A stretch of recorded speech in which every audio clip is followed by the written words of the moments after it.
গাজীপুরে বৈষম্য বিরোধী শিক্ষার্থীদের উপর হামলার ঘটনায় আতঙ্ক ছড়িয়ে পড়েছে। আওয়ামী লীগ, যুবলীগ ও ছাত্রলীগের নেতাকর্মীদের বিরুদ্ধে নির্যাতন ও মারধরের অভিযোগ ওঠার পর গাজীপুর মহানগর ৩১ নম্বর ওয়ার্ডের ধীরাশ্রম এলাকা কার্যত পুরুষশূন্য হয়ে পড়েছে।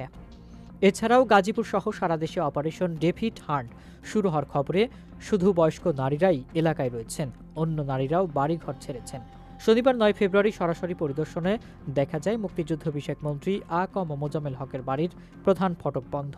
বাড়ির সামনে রাস্তা জুড়ে ছড়িয়ে ছিটিয়ে রয়েছে ভাঙা কাঁচ, সম্মাননা স্মারক, লাঠিসোঁটা, জুতা ও জামা কাপড়।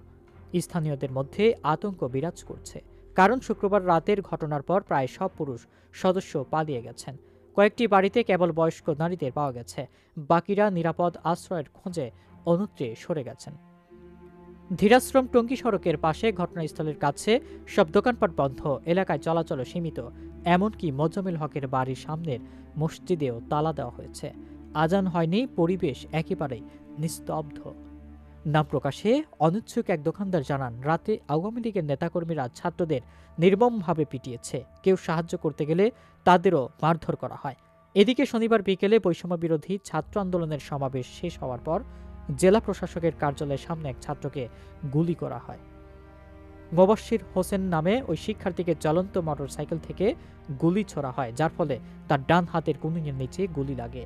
আহত অবস্থায় তাকে শহীদ তাজউদ্দিন আহমেদ মেডিকেল কলেজ হাসপাতালে ভর্তি করা হয়।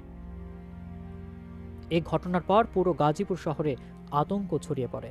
শিক্ষার্থীরা রাজবাড়ী সড়কে এসে বিক্ষোভ করেন এবং দ্রুত দুর্বৃত্তদের গ্রেফতারের দাবি জানান।